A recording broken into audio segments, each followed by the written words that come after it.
Welcome and thank you all for joining us for this episode of the Crexi Podcast, an insider's look at all things commercial real estate. In this show, we cover a broad range of topics that cater to CRE newcomers and industry leaders alike. I'm your host, Ashley Kobovitch, Director of Partnerships at Crexi. Today, we are thrilled to sit down with Annie Malo, partner at Holland Knight. A little bit about our guest. Annie Malo is a real estate attorney at Holland Knight's Boston office. Ms. Malo focuses her practice on a variety of commercial real estate matters. Ms. Malo guides real estate clients, typically buyers, sellers, and owners of properties, in negotiating purchase and sale agreements, as well as the legal due diligence process, including reviewing title, survey, environmental reports, zoning reports, and development permits. She always keeps her clients' best interests top of mind as she negotiates these and other commercial real estate documents. Ms. Malo also assists clients in creating and organizing corporate structures and coordinating 1031 exchanges. In addition, Annie has an extensive retail leasing and development practice. She represents national retailers in multi-state expansions regarding buying and leasing, as well as real estate developers in purchases and leases for retail space. Prior to joining Holland & Knight, she was an attorney for an international law firm office. Annie, welcome to the Thank you for podcast. having me. Of course, we're excited and thrilled to sit down with you. I know we just covered a lot about your background, but I'd love to learn more about your career path and some lessons that you learned along the way. So, just start us off. Tell us more about where you're from and how you first got started in law and then specialized in commercial real All right. estate. Well, a little bit about me is that I started in real estate and then ended up in law. So it's a little bit backwards from the Okay. traditional way to do that. I'm originally from Alabama, small town. My parents have a farm in North Alabama. And I grew up there and then went to college in New Orleans and then law school in Virginia. When I was 16, I worked with my dad to start a real estate development company. So I have been doing real estate and dirt since I was a teenager. It's now been more than 20 years, which is terrifying. Um, but it was always just something that I did, and it was very second nature to me. So going to law school was kind of a foregone conclusion when I graduated during the recession. It gave me something to shoot for rather than go right into the working world. And then Mhm. during law school, real estate kind of just found me again. My first job out of law school was a real estate law firm, and I've just gotten more and more specialized in the real estate world since I've been practicing law. I love that. Real estate just found you again and again. So it was It meant to was. be. And you yeah, what was the initial reason for wanting to start that real estate development, kind of firm with your father at, such a young age? So it was just another way to invest. Yeah, he'd always invested in Okay. stocks and your traditional markets, your money market accounts, and that type of thing. Hmm. And he was looking for a way to diversify on his own. And so he started building out then. And he and I were down to, we use really old computer software, because this was a very long time ago now, to design floor plans for rental houses in the area and then build those out. And so it was just a lot of fun. And then we kind of it was very nuts and bolts as a teenager, drawing it out on a whiteboard and designing the neighborhood we wanted to build. And so it was really a lot of fun. And we were out, the first four houses, our family went out and had a picnic and actually poured the gravel for the foundation ourselves. So it was very much, these were hand built by us. The cabinets in the first 24 are hand built by my dad. Um, and so they were very personal to us. And then going to law school, I graduated and started with a real estate law firm and kind of went, wait a minute, I know all the development side. It's fun to kind of do the legal side as well. And then while I was at that firm, I started my own development company with my husband. So we actually have one. I'm currently in Richmond, Virginia, and our development company is headquartered here. And so I do that on the side in all of my free time. And then do the legal side of real estate for clients, mostly in Boston, but anytime during the professional side of my life. Annie, is there anything you don't do? This is amazing. I'm so happy that you shared this with us. This is awesome. I love the whole, bootstrapping. You're in there, you're getting your hands dirty, all of that since you were young. And you kind of touched all of these different areas that obviously have been lessons in your career. I'm sure, paved a lot of your different paths. So I'd love to just understand maybe some lessons that you learned early on in your career or maybe a little bit later that were crucial to, what you're doing now. I mean, truthfully, a lot of it has just been understanding what the clients need. So I represent my practice is predominantly retail. I do have a small industrial practice as well, just because that they overlap a bit. Retailers often need storage space or manufacturing space, and so there is an industrial retail overlap. So I kind of have a small portion of my portfolio that is industrial. But overall, I do about 70% tenant side retail real estate and 30% landlord. And I work really hard to keep it that way so that I'm always involved in both sides. I feel like branding yourself as a tenant side attorney can be great, or a landlord side attorney can be great for marketing purposes. And there are definitely some great specialists out there that I've worked opposite. But for me, if I spend too much time on the tenant side, I forget the needs of the landlord and vice versa.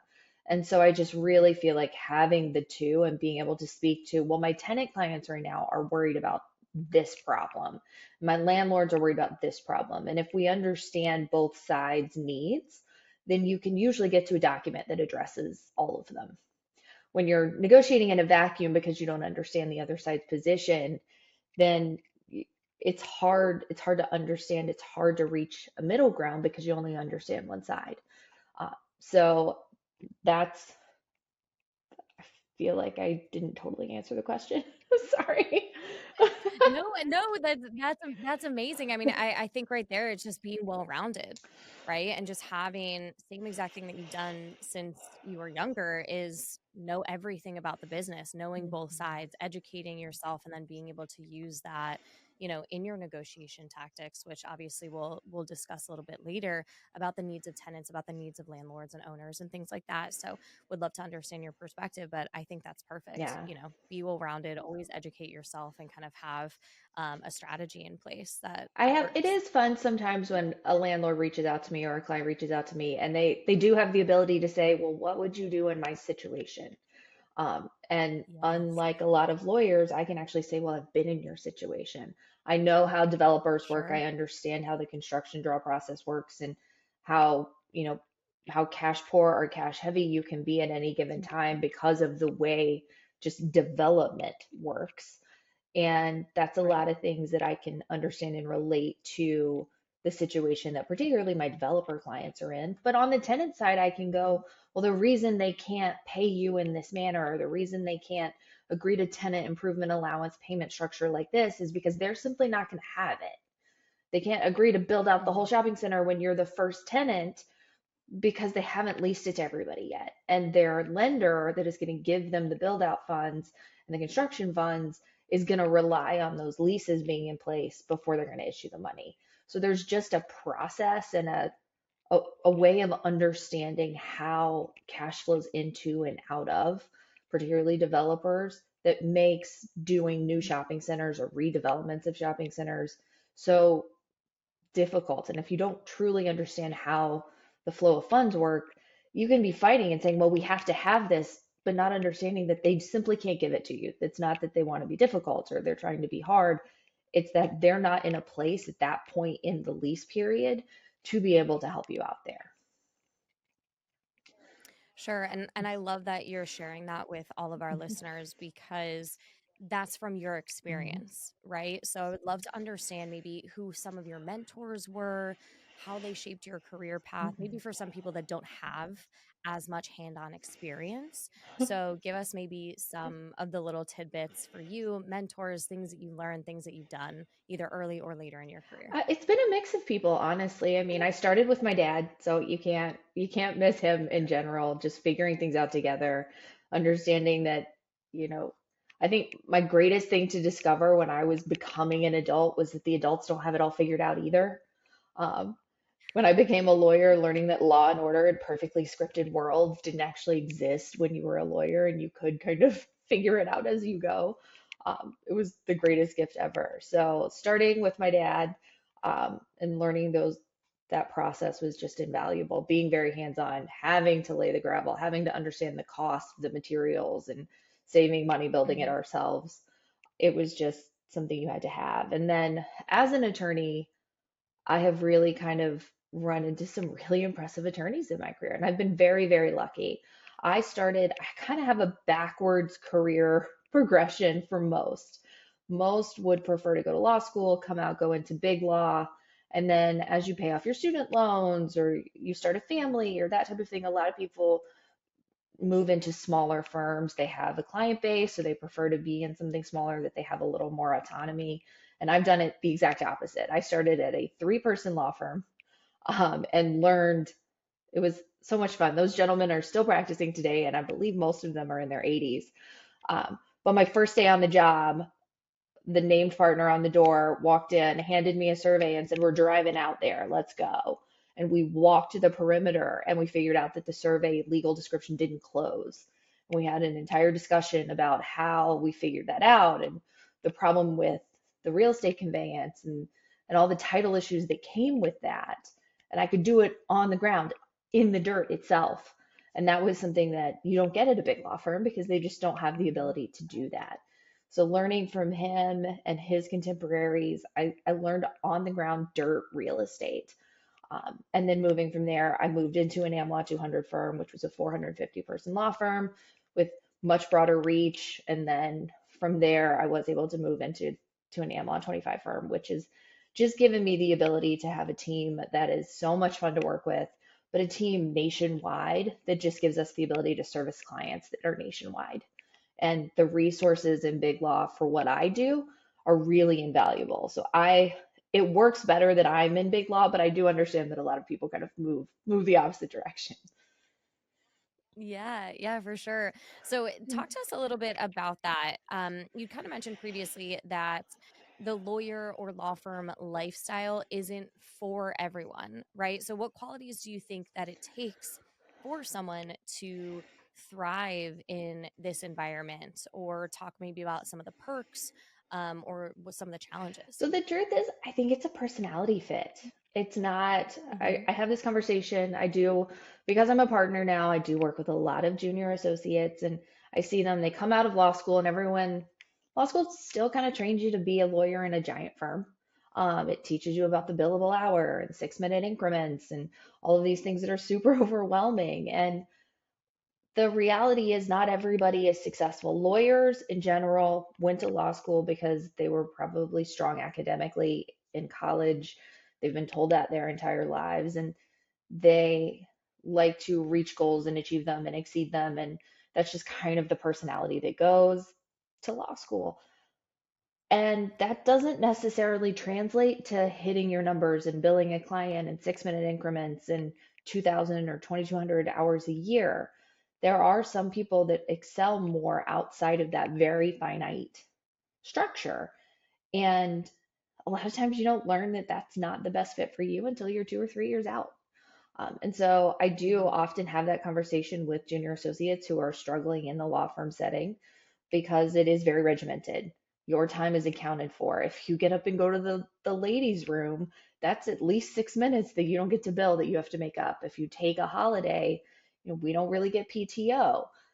You still have to bill 2,200 hours that year. So yes, you may take vacation, but you're going to make up that time. You're going to need to bill the time and come up with different ways to address it. And that's just part of it. Lawyers are not the only ones in this system. Accountants often work in a very similar structure.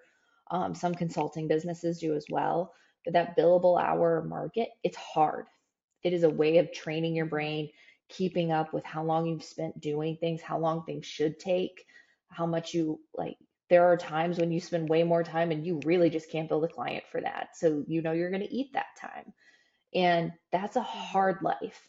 And some people, I tend to be a very numbers oriented person. I do have an MBA.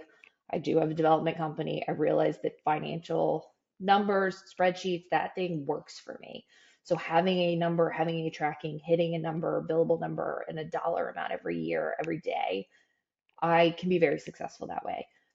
But it doesn't work that way for everyone. And those people are often very successful.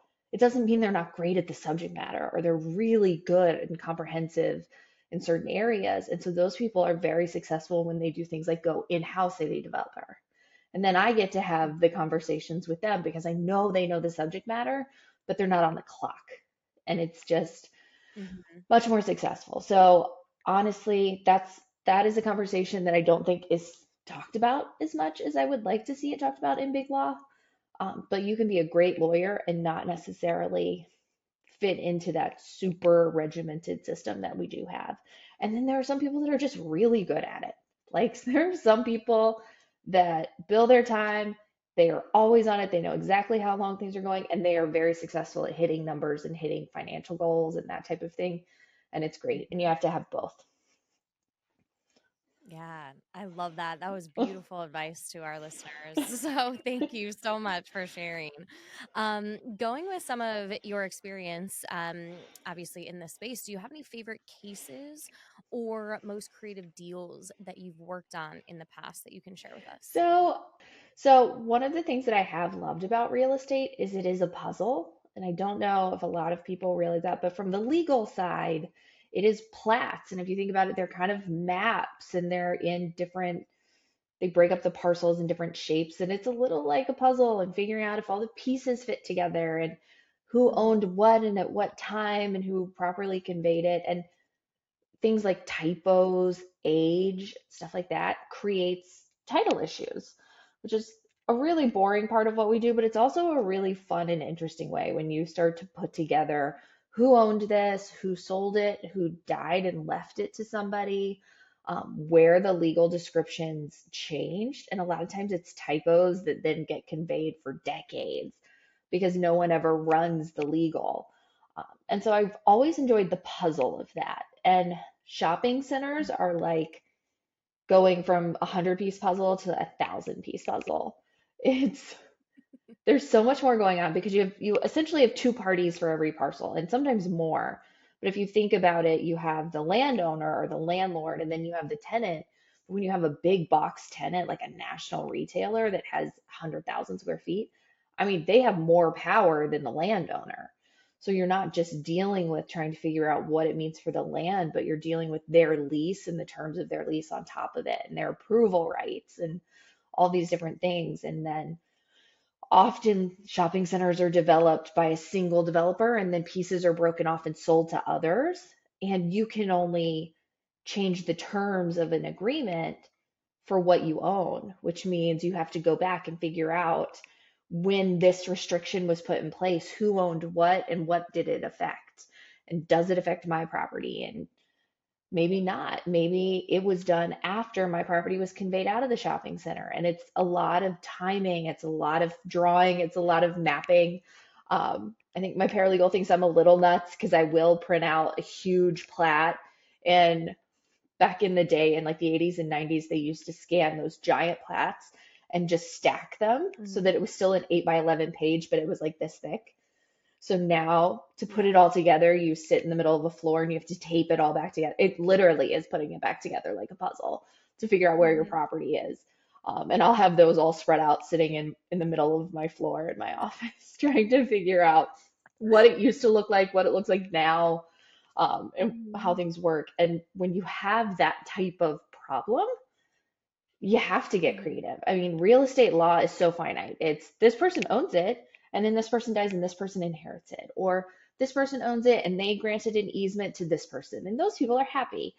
But what happens is over time, people forget who that person was, and people forget where it was, or exactly where it was, or what the purpose of it was, because it wasn't just a blanket easement or a blanket grant or even I've Mhm. done so I've actually represented a couple of large religious organizations, and what happens there is people leave their estates to religious organizations, so they get the or they get the remainder if someone has no family, and so believe it or not, religious organizations are one of the largest landowners in the world because they just end up with all of this dirt, and Some of those go back to the 1800s, the 1700s. They're handwritten deeds that are basically telling you, well, I own the land from this 14-inch round oak to this stream. And you're going, there is 0% chance that tree is still there. Oh And the my stream has goodness. obviously shifted and Right. who knows? And so I mean, talk about a yeah, puzzle. so you end up going back. I have spent days and days on things like Find a Grave and Ancestry.com trying to figure out who would have inherited it. And then you're negotiating because then you still need a boundary and there's still a neighbor. So you end up Right. there with a neighbor going, well, how does this work? And does this work for you? And can we just agree that this is the boundary? And there's all sorts of creative things that you have to do to figure it out. And I really enjoy that. I've had a lot of creative lawyering over the last 12 or so years since I've been practicing. So I've seen a lot. Because I've done Hmm. small firm all the way through big firm, I've covered a lot of the Right. spectrum that people just stay in one or the other haven't. So I usually do have an idea, and then I love brainstorming. I love bringing in associates or people that aren't already so in the weeds and saying, "Well, how do you think we could solve this?" And and sometimes they come up with the best ideas, and Hmm. it's making everybody comfortable. It's getting everyone on the same page. I mean, you're not necessarily going to fix the problem the way the law book would like you to fix it, but you can get there. If everybody's on the same page and everybody agrees, then you can fix it going forward. For the next people. And so we've had all sorts of stuff. We've had no build areas that nobody knew applied. I have tried to do leases that we didn't realize were once owned by a church 30 years ago, and there's a restriction on the sale of alcohol, which means so much for that, restaurant, that casual dining restaurant that wanted to serve a wine menu, because it's restricted and you can't do it there anymore. And you just don't know these things until you get there. And then you get to try to figure out who has the right to release that and who has the right to enforce it and all of that type of stuff. So on at any given time, it is a puzzle. I realize it can be kind of a paperwork and tedious puzzle, but it's fun. I enjoy it sometimes. Yeah, I mean, I that it sounds like it. I mean, you have such passion for this and you get to be creative every single day, right? No deal looks the same and that truly is a puzzle and just kind of putting all the pieces together. And you said something that it's not always the way the law book would, have it Hmm. written, right? It's all coming to negotiation and figuring that out, so love to hear that. Do you have any daily habits? Obviously, this is probably really stressful what you do every day. You're almost in tune like an FBI agent, right? Trying to figure out where all of these things are. So, do you have any daily habits or practices that have become essential to your career, whether that's commercial real estate related or otherwise, like meditation, spending time with your family, obviously going down to Virginia for the summers? Share some of that with our audience. Absolutely. So, truthfully, all the stuff that kind of makes my life doable are the non-law stuff. I mean, I have to sit in a chair and bill in 6-minute increments for at least 8 to 10 hours a day. That's the only way to actually do my job. So the stuff Mhm. that I do outside of that 10 hours is what makes the job doable. And that's our new one. So we do live in Virginia in the summer and we live in Boston in the winter, which I realize sounds really strange, but we like snow sports. So we love Boston in the winter and through the holidays. And so that's really where we spend. You might be the only I gal. know my in-laws go the other direction. They leave and they head south. So Yeah. we we see each other twice a year in passing going the opposite direction. But we do. I learned I'm an Alabama girl, but seeing snow, I saw like really, really heavy snow for the first time a few years ago, and I love it. My husband and I love going out in the snow and taking our dogs out in the snow and watching them play, and they have the best time. So we do enjoy that. But now in Virginia, our big thing is we have a farm. And so in the morning, we get up early and we take our German Shepherd and we load up in our farm truck and we drive into the town to get coffee and then come back and we all sit on the porch for an hour in the morning. and we watch the animals, and we have a nest of bald eagles that's right out in front of our porch. So we watch them every morning, and it's just really relaxing. Our dog just kind of chills and enjoys it, and we have our coffee and we chat about what the day looks like and that sort of thing. And it keeps us and both of us ingrained. And my husband, we're both in this. We both work remotely in the summer. So I'm in my office here and he's in an office two doors that way. Um, so we do get the pleasure of spending a lot more time together in the summer, which is also really, Yeah. really nice. But a lot of it is just watching our farm. We love the animals we have. We have turkeys and deer are everywhere. And we have a rooster next door named Carl who crows at the most inopportune times. It wouldn't shock me if we could hear Carl shortly. I don't know where Carl got his information, but he will crow at 6 p.m., 6 a.m. He's not a morning person, but we love Carl. He knows that you're doing a podcast right now, so he's Exactly. But we hear him, and that's the chaos that is our farm in Virginia, but it's wonderful, and we love all of our animals, and our dog loves it. She can sit out for hours and just watch everything. And so just going from 6 minute increments and billing and fast, and then being able to just kind of stop and enjoy the life and the world Yes. that's around us and the nature that's around us is Yes. unmatched. That's a perfect lesson. Life is about balance and being able to, be successful, be the go, but then just take a breath, soak it all in, and just enjoy where you are in the present moment. So that's a really great reminder for everyone here today. So thanks for sharing. Thanks.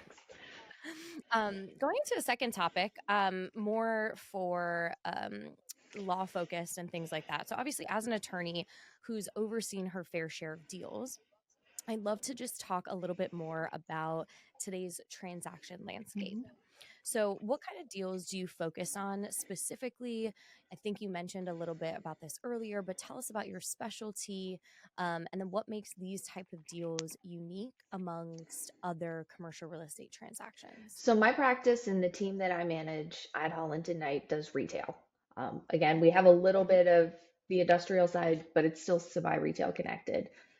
But Mhm. that's it. And that when I talk about my development company, I develop multifamily. So I intentionally keep my personal development side separate from my professional retail side, just so that there's never any conflict. I really don't end up dealing with the same group of people. We all do the same kind of work, but I never end up really opposite somebody that I would deal with professionally and personally.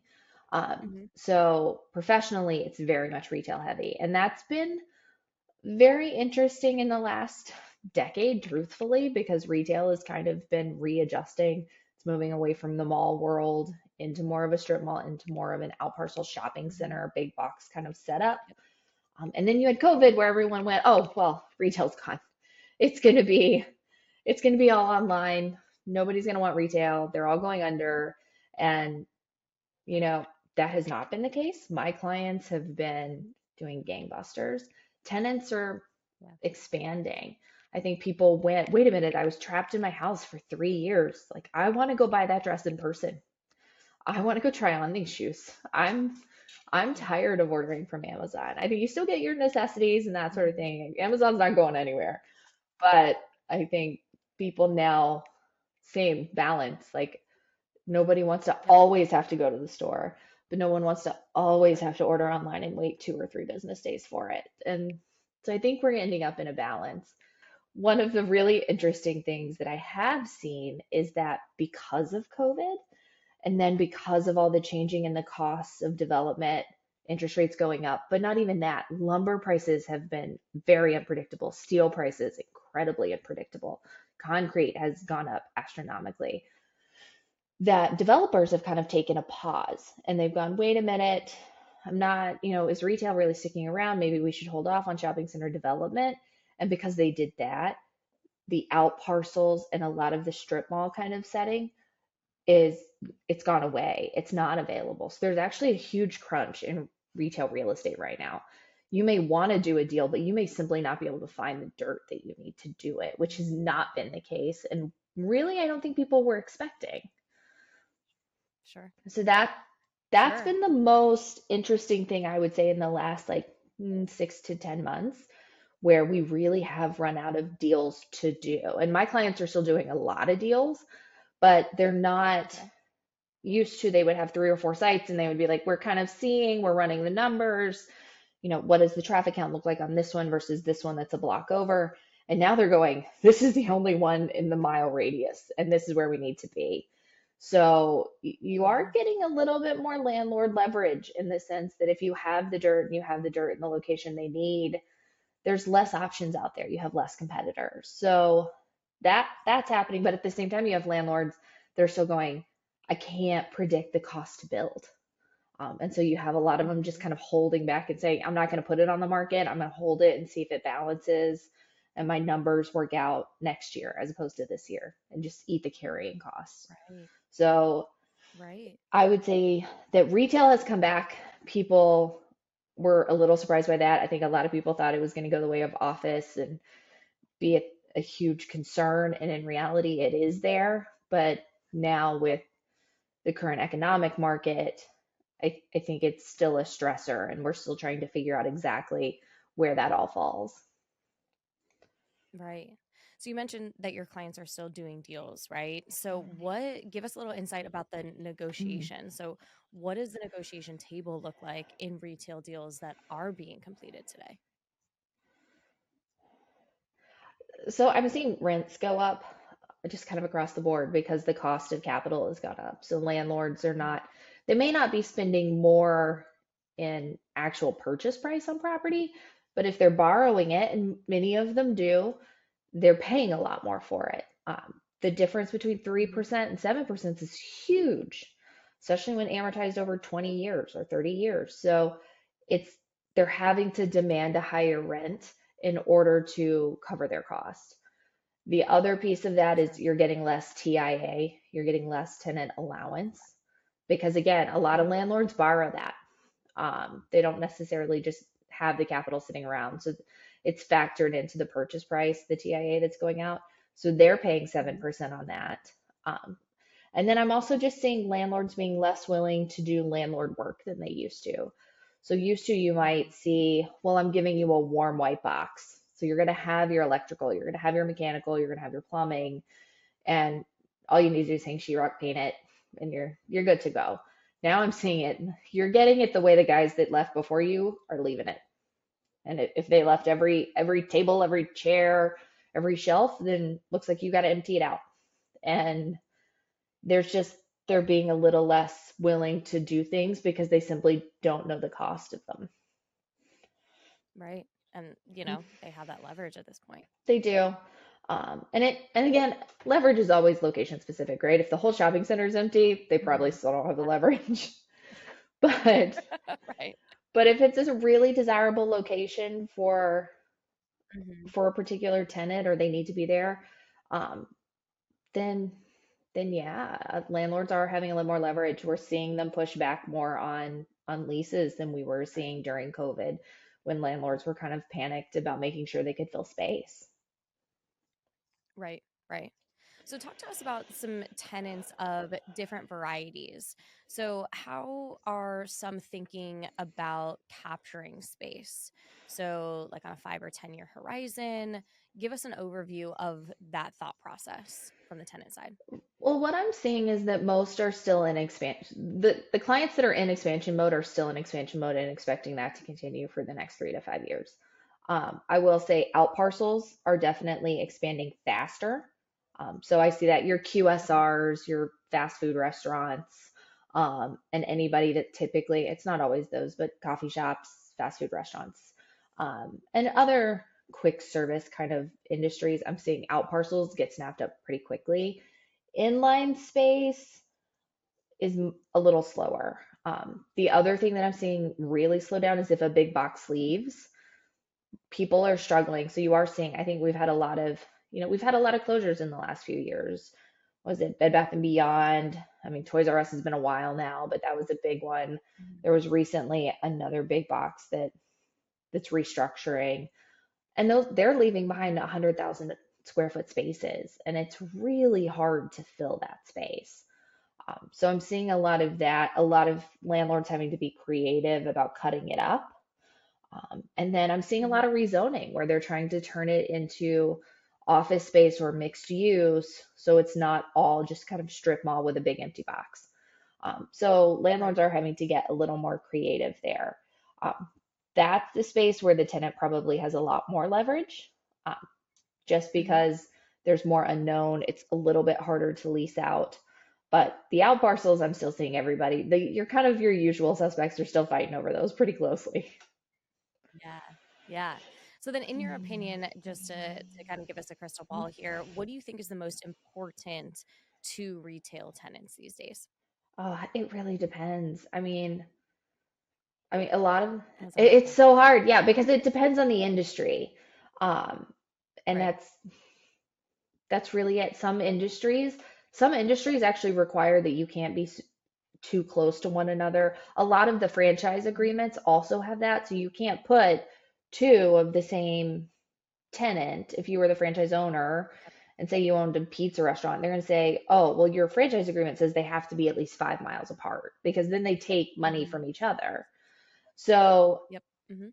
you do have a lot, especially in an expansion mode and there's incredible software out there that are helping people figure out where they need to be in relation to their other branches or other locations in the area. So, I mean, everyone's a little different. Everyone says, well, Yeah. if I'm more than this many miles from a major intersection, people aren't going to travel to me. And every industry Mhm. falls kind of in there. And then you have like gas and Sure. C stores where like they need to be on the corners because that's where Mhm. everyone pulls over for gas. They stop at a light and they turn right. So you Right. find over the easiest access to the gas station because people are going to pay the extra 3 cents a gallon to if you're easier to get to than the guy across the street.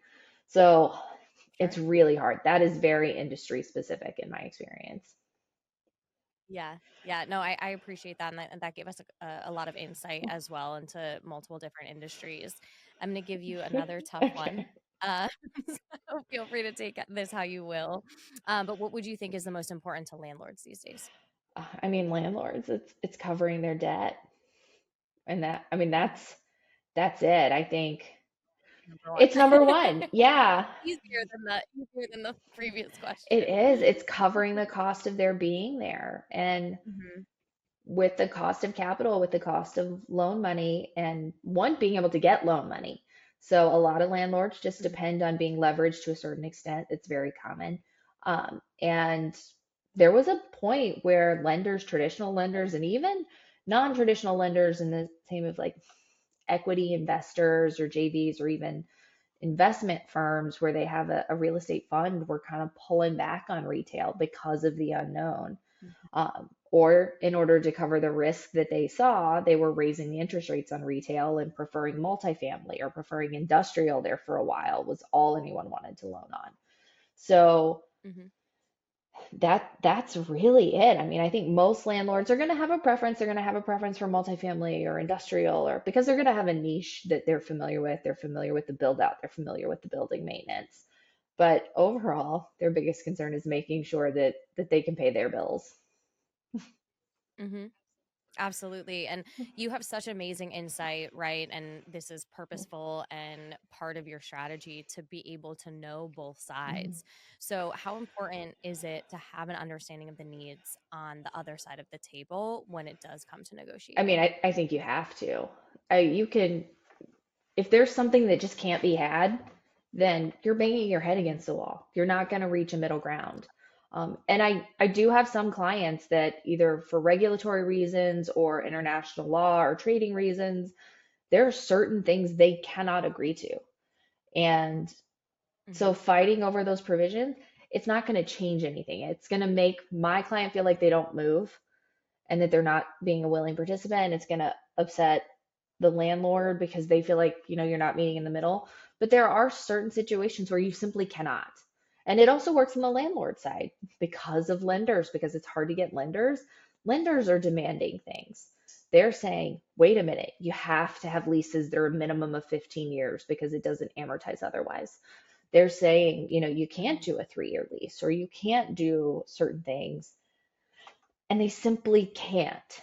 And understanding that each side may actually have a like this isn't about me wanting the best deal or me wanting to feel like I won this one so that I can give you this one. It's actually a Mhm. position that they actually are going to have to walk away. And Right. I find that understanding that, being able to explain that up front, keeps everybody from clashing and starting the relationship Right. badly. And I know that my associates are going to think they're, if they ever bother to listen to this, they probably hear me talk too much, so they're not going to. They're like, whatever. But I tell junior associates when they're doing their real estate rotation, hey, when we think of a lease, it's like negotiating a marriage. We're gonna fight it out up front. It's gonna be all the different things and getting to know each other. I was like, but then you get married. Then the wedding day happens. We don't all go our separate ways. Now we're stuck together for 30 years. Some of these leases are 15 years and then 6 renewal terms. I mean, you guys could be in this spot Mhm. for 50 years. And if you hate each other on the wedding day, it's not gonna be fun. And so Yeah. if the negotiation is really contentious, if everybody's telling you who they are during the negotiation, you have to wonder, is this who I want to deal with on the back end? And so Right. approaching a negotiation, understanding both sides, having an open and honest communication and not having this like, we're going to hide the buck and we're going to pretend like we're going to give this, but really we won't. Like, I'm just not a fan. I'm the person that's going to walk in and say, Mhm. hey, I got to have number three or we have to walk. And I don't want to waste anyone's time. And I'm going to save you attorney's fees because if this doesn't work for you for whatever reason, then we all just need to shake hands and maybe check in a year and see if those things have changed. But Sure. I love that approach. I think it comes up, it's like not necessarily unique approach, but it's not something that I see a ton. But it makes things so Mhm. much clearer, so much faster, and it just makes people realize Right. you're not playing games. Negotiation doesn't have to be a Right. game. It Yep.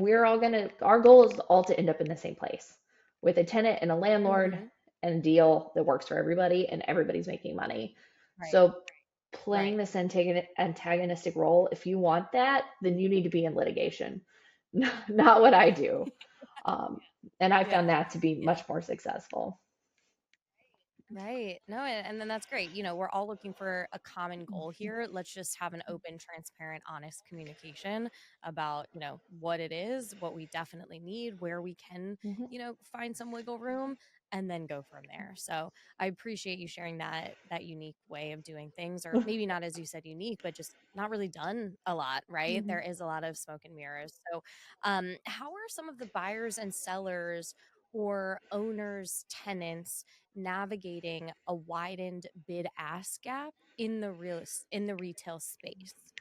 Do you think there's any wiggle room or approaching common understanding there as macroeconomic factors continue to shift as we were discussing?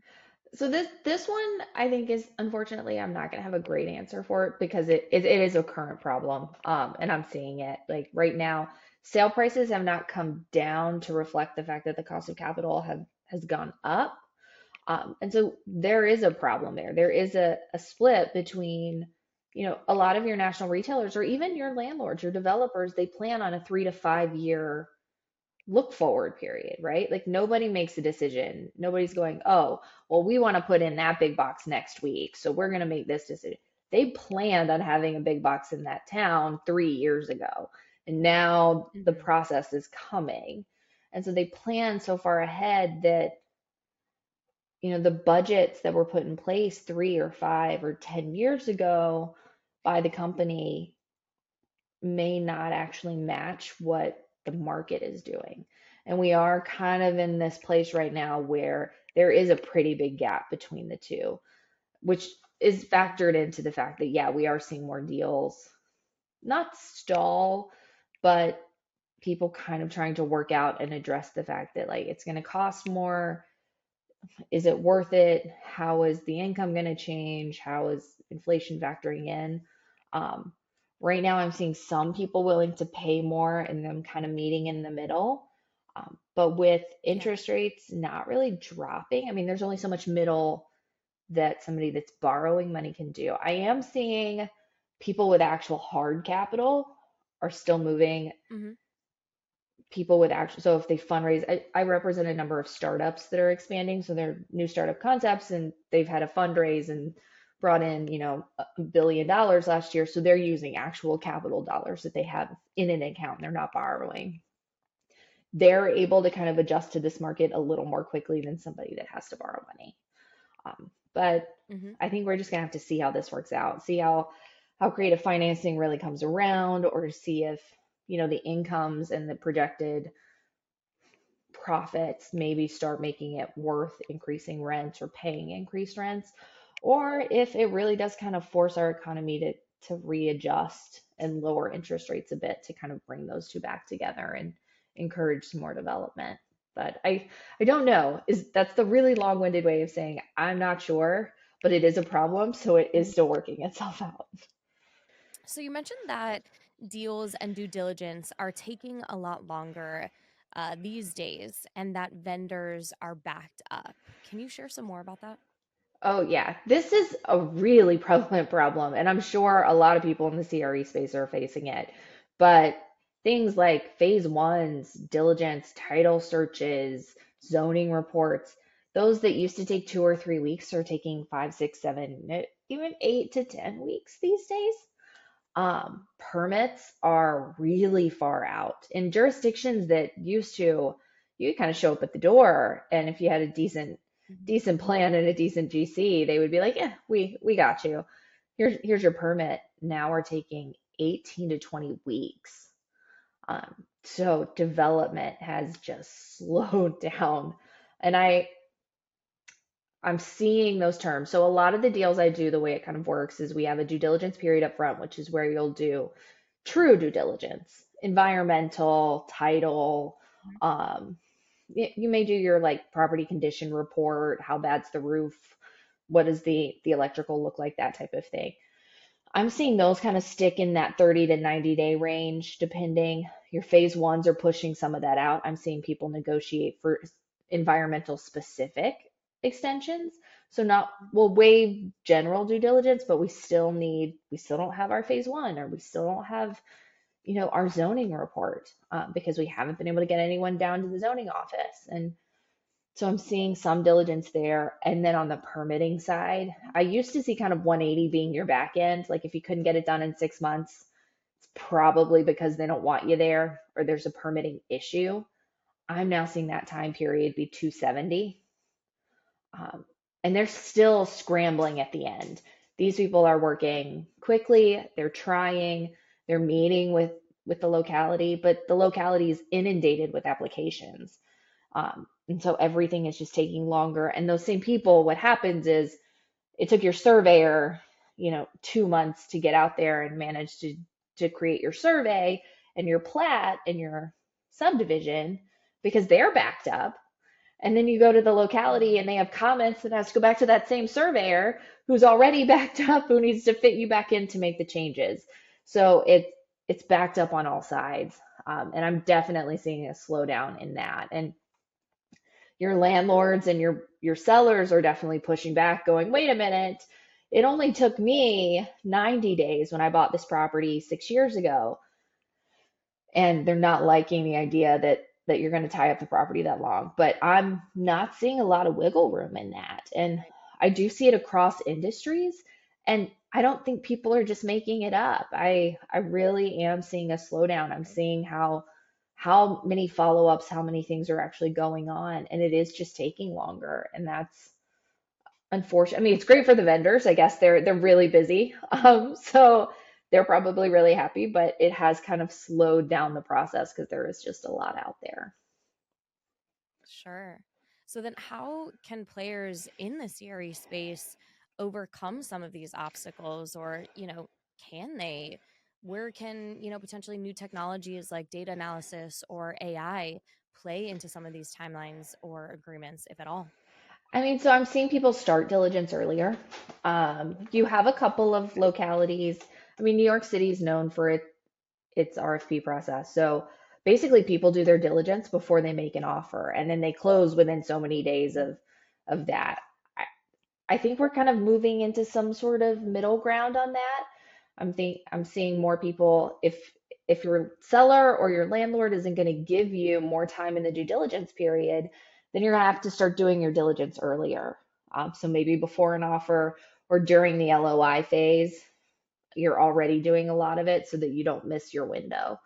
Um, Mm. there's kind of just pre-planning on that. Um, and then other than that, I mean, there's always probably more vendors, looking for more vendors, expanding your search. I know people tend to settle into using the same vendors, but in certain regions, there may be other companies that are opening up. I'm always a fan of a startup. My husband's big in the startup space, so I'm always looking at the new tech startups coming around. There are some interesting ones in real estate coming. There are some title review ones. I've heard rumors about a few that are going to help with like general survey review, which would be really nice and speed up the process a bit on the legal diligence side. I haven't had a lot of Mhm. experience using them yet, but AI, I think we still have a little more time. Again, all those puzzles I was talking about earlier, AI has to learn that from somewhere. And Yes.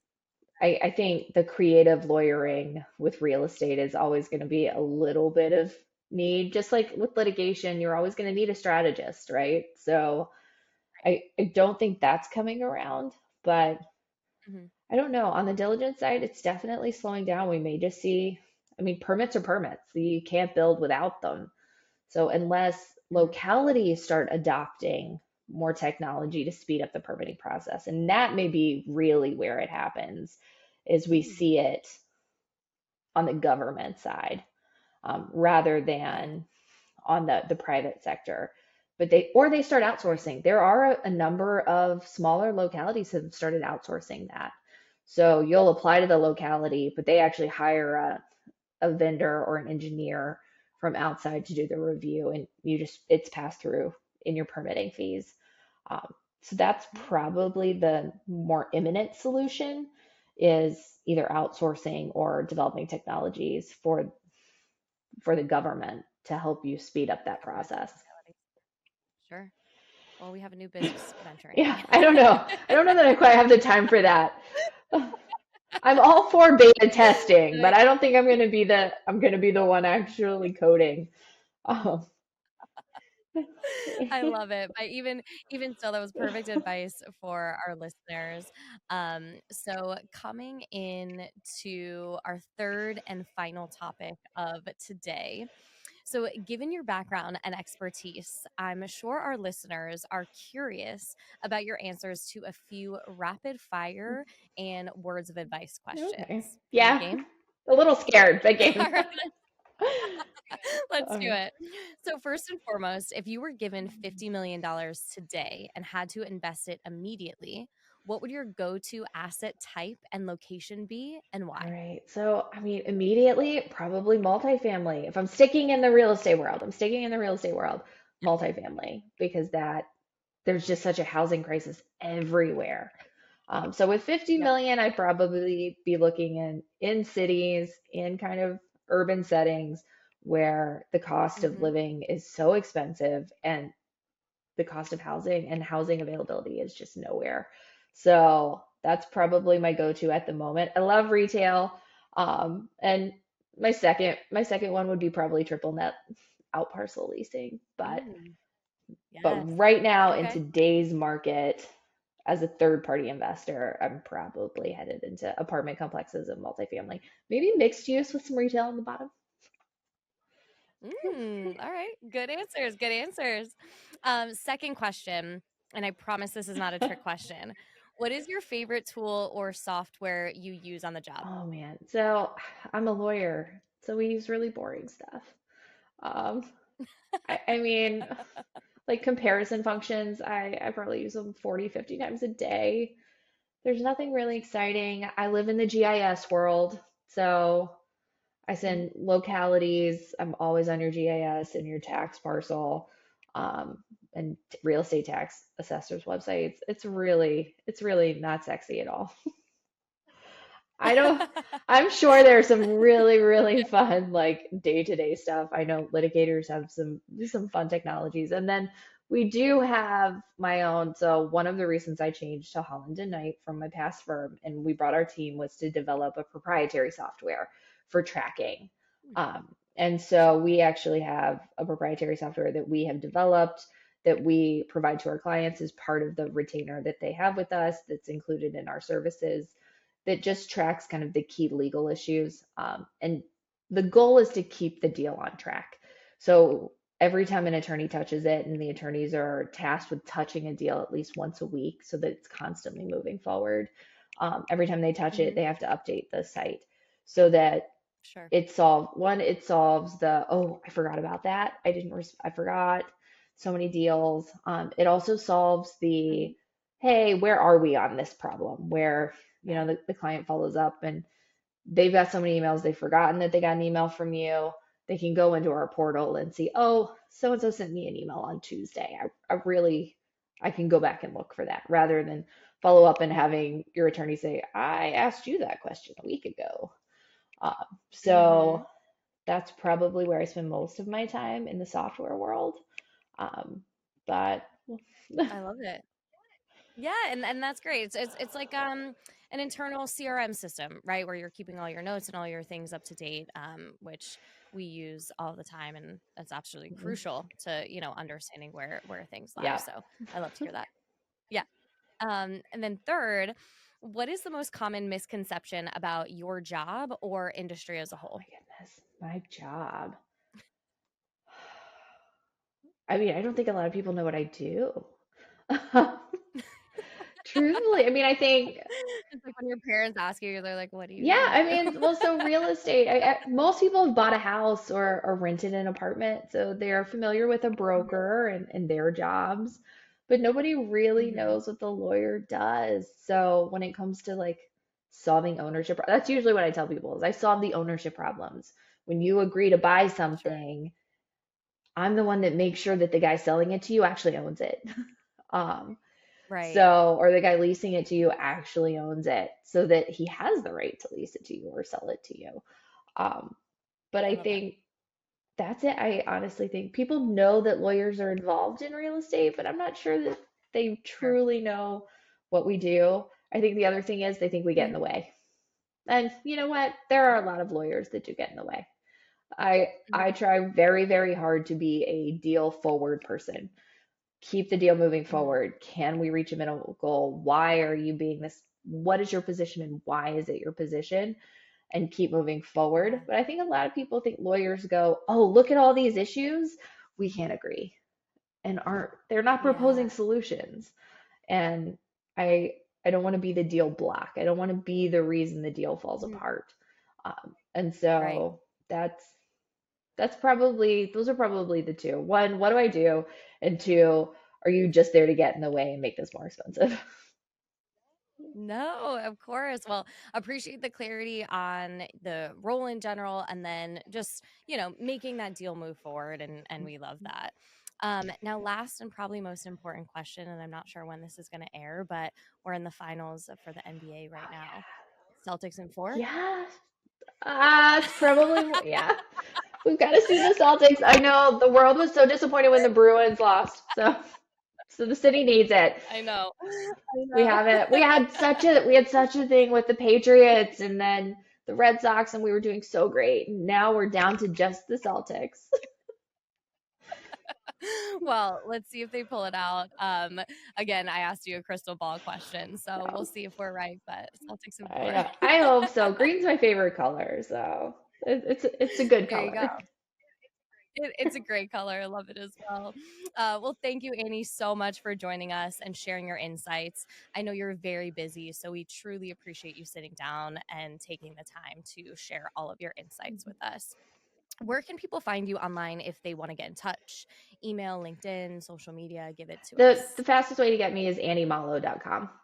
It's going to connect you to my social Perfect. media. It will connect you to my firm email and contact information. So anniemalo.com is always going to be the easiest way to figure out where I am. Amazing. Oh, wonderful. Well, thanks again so much, Annie. We really, really appreciate it. And thanks to everyone who tuned in today.